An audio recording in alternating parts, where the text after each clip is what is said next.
शिव पुराण श्री रुद्र संहिता तृतीय खंड अध्याय 24वां सप्त ऋषियों द्वारा पार्वती की परीक्षा।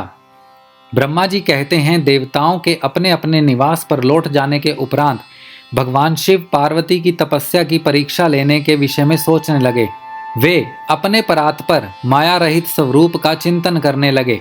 वैसे तो वे सर्वेश्वर और सर्वज्ञ हैं, वे ही सबके रचनाकार और परमेश्वर हैं।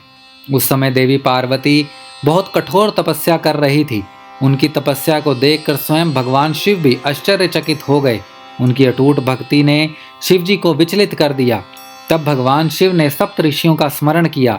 उनका स्मरण करते ही सातों ऋषि वहां आ गए। वे अत्यंत प्रसन्न थे और अपने सौभाग्य की सराहना कर रहे थे। उन्हें देखकर शिव जी हंसते हुए बोले, आप सभी परम हितकारी व सभी वस्तुओं का ज्ञान रखने वाले हैं। गिरिराज हिमालय की पुत्री पार्वती इस समय सुस्थिर होकर शुद्ध हृदय से गौरी शिखर पर्वत पर घोर तपस्या कर रही है।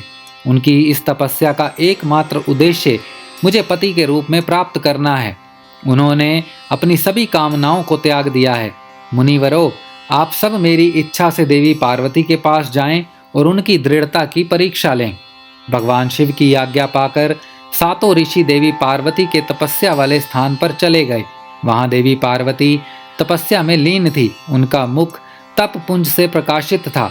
उन उत्तम व्रतधारी सप्त ऋषियों ने हाथ जोड़कर मन ही मन देवी पार्वती को प्रणाम किया। तत्पश्चात ऋषि बोले, हे देवी गिरिराज नंदिनी, हम आपसे यह जानना चाहते हैं कि आप किस लिए यह तपस्या कर रही हैं। आप इस तप के द्वारा किस देवता को प्रसन्न करना चाहती हैं और आपको किस फल की इच्छा है। उन सप्त ऋषियों के इस प्रकार पूछने पर गिरिराज कुमारी देवी पार्वती बोली, मुनीश्वरों, आप लोगों को मेरी बातें अवश्य ही असंभव लगेंगी। साथ ही मुझे इस बात की भी आशंका है कि आप लोग मेरा परिहास उड़ाएंगे, परंतु फिर भी जब आपने मुझसे कुछ पूछा है तो मैं आपको इसका उत्तर अवश्य दूंगी। मेरा मन एक बहुत उत्तम कार्य के लिए तपस्या कर रहा है। वैसे तो यह कार्य होना बहुत मुश्किल है, तथापि मैं इसकी सिद्धि हेतु पूरे मनोयोग से कार्य कर रही हूँ।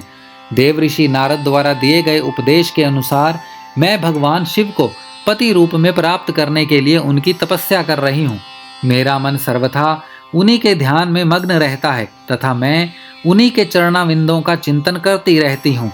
देवी पार्वती का यह वचन सुनकर सप्त ऋषि हंसने लगे और पार्वती को तपस्या मार्ग से निर्वृत्त करने के उद्देश्य से मिथ्या वचन बोलने लगे। उन्होंने कहा, हे हिमालय पुत्री पार्वती, देव ऋषि नारद तो व्यर्थ ही अपने को महान पंडित मानते हैं। उनके मन में क्रूरता भरी रहती है। आप तो बहुत समझदार दिखाई देती हैं। क्या आप उनको समझ नहीं पाई? नारद सदैव छल कपट की बातें करते हैं। वे दूसरों को मोह माया में डालते रहते हैं। उनकी बातें मानने में सिर्फ हानि ही होती है। प्रजापति दक्ष के पुत्रों को उन्होंने ऐसा उपदेश दिया कि वे हमेशा के लिए अपना घर छोड़कर चले गए। दक्ष के ही अन्य पुत्रों को भी उन्होंने बेघर कर दिया और वे भिखारी बन गए। विद्याधर चित्रकेतु का नारद ने घर उजाड़ दिया। प्रहलाद को भक्ति मार्ग पर चलवाकर और उन्हें अपना शिष्य बनाकर उन्होंने हिरण्यकशिपु से प्रहलाद पर बहुत से अत्याचार करवाए। मुनि नारद सदैव लोगों को अपनी मीठी मीठी वाणी द्वारा मोहित करते हैं, फिर अपनी इच्छा अनुसार सबसे कार्य करवाते हैं। वे केवल शरीर से ही शुद्ध दिखाई देते हैं, जबकि उनका मन मलिन और कलेश युक्त रहता है। वे सदैव हमारे साथ रहते हैं, इसीलिए हम उन्हें भली भांति जानते हैं और पहचानते हैं। हे देवी, आप तो अत्यंत विद्वान और परम ज्ञानी जान पड़ती हैं। भला आप कैसे नारद के द्वारा मूर्ख बन गई? देवी, आप जिनके लिए इतनी कठोर तपस्या कर रही हैं, वे भगवान शिव तो बहुत उदासीन और निर्विकार हैं। वे सदैव काम के शत्रु हैं। हे पार्वती, आप थोड़ा विचार करके देखो कि आप किस प्रकार का पति चाहती हैं। आप मुनि नारद के बहकावे में ना आए। भगवान शिव तो महानिर्लज्ज, अमंगल रूप, काम के परम शत्रु, निर्विकारी, उदासीन, कुल से हीन, भूतों व प्रेतों के साथ रहने वाले हैं। भला इस प्रकार का पति पाकर आपको किस प्रकार का सुख मिल सकता है? नारद मुनि ने अपनी माया से तुम्हारे ज्ञान और विवेक को पूर्णतः नष्ट कर दिया है और तुम्हें अपनी छल कपट प्रपंच वाली बातों से छला है। देवी, कृपा आप यह सोचें कि इन्हीं शिव शंकर ने परम गुणवती सुंदरी दक्ष पुत्री सती के साथ विवाह किया था उस बेचारी को भी उनके साथ अत्यंत दुख उठाने पड़े। भगवान शिव सती को त्याग कर पुनः अपने ध्यान में निमग्न हो गए हैं। वे सदा अकेले और शांत रहने वाले हैं। वे किसी स्त्री के साथ निर्वाह नहीं कर सकते। तभी तो देवी सती ने इसी दुख के कारण अपने पिता के घर जाकर अपने शरीर को योग अग्नि में जलाकर भस्म कर दिया था। हे देवी, इन बातों को यदि आप शांत मन से ध्यान लगाकर सोचें तो पूर्णता सही पाएंगी।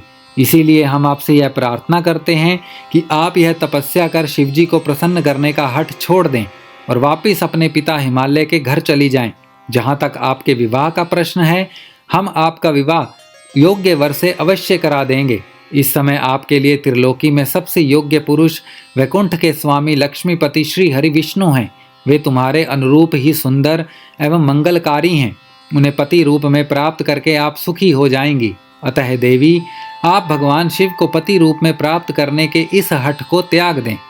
सप्त ऋषियों की ऐसे बातें सुनकर साक्षात जगदम्बा का अवतार देवी पार्वती हंसने लगी और उन परम ज्ञानी सप्त ऋषियों से बोली, हे मुनीश्वरों, आप अपनी समझ के अनुसार सही कह रहे हैं, परंतु मैं अपने दृढ़ विश्वास को त्याग नहीं सकती। मैं गिरिराज हिमालय की पुत्री हूँ। पर्वत पुत्री होने के कारण मैं स्वाभाविक रूप से कठोर हूँ। मैं तपस्या से घबरा नहीं सकती। इसीलिए हे मुनिगणों, आप मुझे रोकने की चेष्टा ना करें। मैं जानती हूँ कि देव ऋषि नारद ने जो उपदेश मुझे दिया है और शिवजी की प्राप्ति का साधन जो मुझे बताया है वह असत्य नहीं है। मैं उसका पालन अवश्य करूँगी। यह तो सर्वविदित है कि गुरुजनों का वचन सदैव हित के लिए ही होता है। इसीलिए मैं अपने गुरु नारद जी के वचनों का सर्वथा पालन करूँगी। इससे ही मुझे दुखों से छुटकारा मिलेगा और सुख की प्राप्ति होगी। जो गुरु के वचनों को मिथ्या जानकर उन पर नहीं चलते, उन्हें इस लोक और परलोक में दुख ही मिलता है। इसीलिए गुरु के वचनों को पत्थर की लकीर मानकर उसका पालन करना चाहिए। अतः मेरा घर बसे या ना बसे, मैं तपस्या का यह पथ नहीं छोड़ूंगी।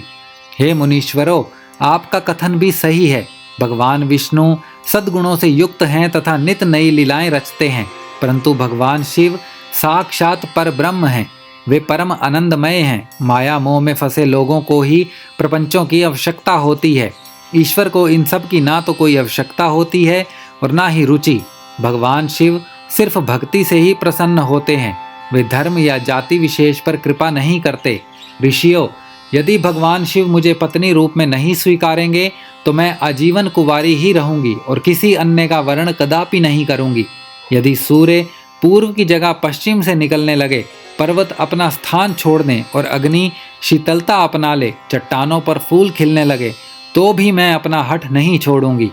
ऐसा कहकर देवी पार्वती ने सप्त ऋषियों को दोनों हाथ जोड़कर प्रणाम किया तथा भक्ति भाव से शिव चरणों का स्मरण करते हुए पुनः तपस्या में लीन हो गई। तब पार्वती के श्रीमुख से उनका दृढ़ निश्चय सुनकर सप्त ऋषि बहुत प्रसन्न हुए और उनकी जय जयकार करने लगे।